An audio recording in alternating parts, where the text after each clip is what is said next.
महाराष्ट्र में अभी तक के इतिहास में अभी तक ये पहली बार हुआ है कि 85 कर्मचारी 85 पुलिस ऑफिसर्स का तबादला हुआ है। नमस्ते हिंदुस्तान, कैसे हैं आप लोग।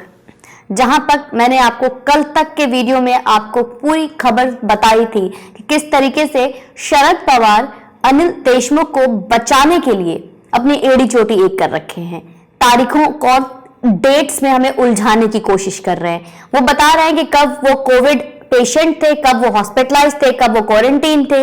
वहीं पे सचिन वजय और परमवीर सिंह की जो एक लेटर बॉम्ब कहूंगी मैं, एक ऐसा विस्फोटक बम था वो चिट्ठी, जिससे कि पूरा एक सियासत हिल गई है, पूरे राज्य में एक घमासान मचा हुआ है।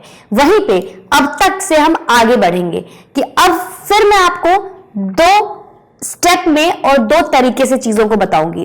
पहला सचिन वजय, दूसरा परमवीर सिंह का एक लेटर बॉम्ब का असर। तो आइए बात करते हैं सचिन वजय। महाराष्ट्र में अभी तक के इतिहास में अभी तक ये पहली बार हुआ है कि 85 कर्मचारी 85 पुलिस ऑफिसर्स का तबादला हुआ है। 85 पुलिस ऑफिसर को डिपार्टमेंट से ट्रांसफर किया गया है कहीं और। कारण मुझे लगता नहीं आपको बताने की जरूरत है ऐसा क्यों हुआ। सिर्फ ये 85 पुलिस ऑफिसर्स को ही नहीं, 65 क्राइम ब्रांच टीम से भी 65 ऑफिसर्स और कर्मचारियों को ट्रांसफर किया गया है। 85 प्लस 65, एक दिन में ऐसा क्या हो जाता है कि इतना बड़ा हेरफेर, इतना बड़ा तबादला। मतलब हम ये समझ सकते हैं, इस बात से हमें अंदाजा लगा सकते हैं कि जो 100 करोड़ का जो वसूली वाला जो पूरा खेल था, उसमें कितने पुलिस ऑफिसर्स को, कितने क्राइम ब्रांच टीम को, कितने कर्मचारियों को ये सरकार, ये अघाड़ी सरकार किस तरीके से कठपुतली की तरह नचा रही थी। किस तरीके से एक पपेट शो चल रहा था। जो वर्दी जिसका हम सल्यूट करते हैं, जो वर्दी जिसको हम सम्मान करते हैं, वो वर्दी वालों को एक कठपुतली की तरह इस्तेमाल कर रही है महाराष्ट्र सरकार। क्यों कह रही हूं मैं ऐसा? अगर आपको लगता है मैं गलत हूं तो आप मुझे कमेंट सेक्शन में प्लीज बताइए। एक अचानक से जहां पे और बात होती है विपक्षी दल की, ये भी बहुत फनी है दोस्तों। ये पक्ष तो हम बिना इस बारे में बात किए हम रह नहीं सकते, इतना फनी है। आप ये सोचो, एक तरफ सचिन वाजे को बचाने की कोशिश करता हुआ परमवीर सिंह लेटर बॉम्ब खेल रहा है, सीबीआई की मांग कर रहा है, सुप्रीम कोर्ट के दरवाजे खटखटा रहा है, तो अपनी एड़ी चोटी एक कर रहा है। लेकिन परमवीर सिंह कहां से उठकर आते हैं? परमवीर सिंह की जड़ कहां है? परमवीर सिंह आज से 1 महीने पहले किसके सह में था, किसके लिए काम करता था, किसके लिए वसूली करता था, चाहे वो परमवीर सिंह हो, चाहे वो सचिन वजय हो, शिवसेना, महाराष्ट्र सरकार। चलिए बात करते हैं अनिल देशमुख की। अनिल देशमुख किसके मंत्री हैं, किस पार्टी से बिलोंग करते हैं? शरद पवार किसको बचाने की कोशिश कर रहे हैं? तो यहां पे एक दो पार्टी बन गई है, एक दो खेल चल रहा है, जिसमें एक तरफ सचिन वजय और परमवीर सिंह है। परमवीर सिंह ने ठान लिया है कि मैं सचिन वजय को बचाने के लिए कुछ भी कर गुजरूंगा, कुछ भी करने को तैयार हूं, चाहे कितनी भी मुझे सच्चाई खोलनी क्यों ना पड़े, किसकी भी कुर्सी क्यों ना हिलाने पड़े, अगर मैं नहीं बचूंगा तो किसी को भी नहीं छोड़ूंगा। दूसरी तरफ अनिल देशमुख को बचाने के लिए पूरा शरद पवार और पूरी टीम लग गई है। तो ये सारे कहां से बिलोंग करते हैं? महाराष्ट्र सरकार से।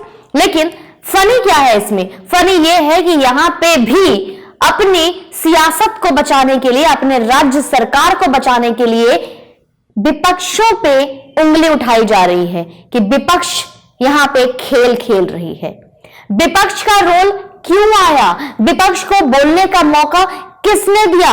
विपक्ष सीबीआई की मांग क्यों कर रही है? विपक्ष नार्को की मांग क्यों कर रही है? क्योंकि आपने मौका दिया है। आपकी पूरी टीम, चाहे वो पुलिस ऑफिसर्स की टीम हो, चाहे वो सरकार क्या कोई भी हेफदल हो, सब आपसे जुड़ी हुई है, फिर भी विपक्ष खेल रहे हो। दोस्तों ये तो हो गई सचिन वजय की बात। लेकिन आपको बता दो, स्थानांतरित तरीके से यह भी पता चला है कि सचिन वजय अकेले नहीं थे, उनके साथ जो शामिल थे उनका नाम है रियाजुद्दीन काजी। रियाजुद्दीन काजी भी वहां उस पूरे इस ड्रामा में उनके साथ शरीक थे, उनके साथ थे। अब आते हैं इस केस से थोड़ा सा अलग चलते हैं, जिसके वजह से जहां पे इन सब मुद्दों पे असर पड़ा है। जी हां, शरद पवार और अनिल देशमुख का। तो अब अनिल देशमुख, जिनको लेकर दिल्ली में गहमागहमी चल रही थी, अब खुद उद्धव ठाकरे की आवाज पे, उद्धव ठाकरे जी के आवाज पे मीटिंग हुई। वहां पे आपस में वार्तालाप हुआ। अनिल देशमुख जी और उद्धव ठाकरे जी और उनकी पूरी टीम में बातचीत हुई, और उस बातचीत के दौरान जो हुआ, मैं आपको बता दूं क्या निकला। मुलाकात में कयास लगा रहे थे कि पुलिस विभाग में बड़े पैमाने पर एक सफाई अभियान चलेगा, और यह सफाई अभियान उसी के वजह से हुई है। इस मीटिंग के बाद से सफाई अभियान शुरू हो गया, जिसमें कि 65 ऑफिसर्स क्राइम ब्रांच के और 85 ऑफिसर्स पुलिस डिपार्टमेंट से सफाई अभियान की गई, उसे हटाया गया। आगे मैं बात करूंगी क्राइम ब्रांच के बारे में, यहाँ पे और कौन कौन लोगों से क्या क्या रिएक्शन आई है। आइए, राज्यपाल से जब भाजपा के प्रतिनिधि मंडल महाराष्ट्र में मचे घमासान के बीच भाजपा नेताओं के, जो आपको पता होगा देवेंद्र फडणवीस, जो हमेशा से सुशांत सिंह राजपूत के मुद्दे पर भी बहुत ही प्रखर रूप से अपनी बातों को रखते थे। देवेंद्र फडणवीस जो हमेशा से सुशांत सिंह राजपूत के लिए हमारे साथ मुहिम में खड़े थे, जो इंसाफ की बात करते थे, उन देवेंद्र फडणवीस और राज्य इकाई प्रमुख चंद्रकांत पाटिल के साथ बुधवार को राज्यपाल BS कोश्यारी के साथ मुलाकात करेगा। मतलब कि आज यहाँ के राज्यपाल, यहाँ के गवर्नर से मुलाकात होकर फिर मुलाकात में क्या बात की जाएगी? राष्ट्रपति शासन लागू करने की। तो मतलब बात घूमकर फिर वहीं आ जाती है। एक तरफ जहां पे शिवसेना जांच की बात करती है, शिवसेना जांच की बात तब करती है जब अनिल देशमुख इस्तीफा भी नहीं देंगे, और अनिल देशमुख के ऊपर जांच तब होगी जब अनिल देशमुख खुद गृह मंत्री के कुर्सी पर बैठे रहेंगे। बेवकूफ समझे हैं क्या?